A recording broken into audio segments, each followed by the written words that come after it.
நேரம் தான் ஃபர்ஸ்ட் படம் இல்லையா ஆமா, சார்? ஆமா. நேரம்லயே வந்து அந்த சுருக்க இருக்கா முக்கா அந்த பாட்டா இருக்கட்டும், காதல் என்னும் அந்ததா இருக்கட்டும், அது மியூசிக்கே வந்துட்டு சூப்பரா வந்து ஒண்ணு போட்டிருப்பீங்க. அடுத்து கட் பண்ணா பிரேமம்ங்கிற ஒண்ணுல வந்து பிரேமம்லாம் எனக்கு தெரிஞ்சு ஒரு மாரி ஒரு பக்கம் ஸ்டோரியா ஒண்ணு போகுது. ஒரு பக்கம் நீங்க மியூசிக்ல பயங்கரமா விளையாண்டுருப்பீங்க.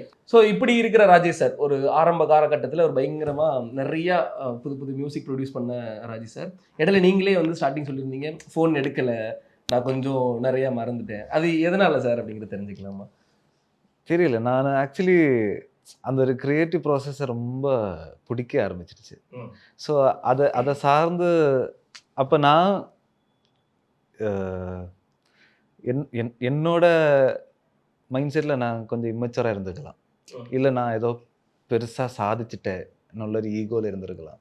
ஓகே. இல்ல அந்த மாரி நெறைய இதுல இருந்திருக்கலாம். இப்படியெல்லாம் யார் படம் பண்ணுவா? இல்ல இப்படியெல்லாம் யார் படம் பேசுவா? அந்த மாரி ஒரு நெறைய கிரைட்டீரியாஸ்ல நானும் ஸ்டக் ஆயிட்டேன்.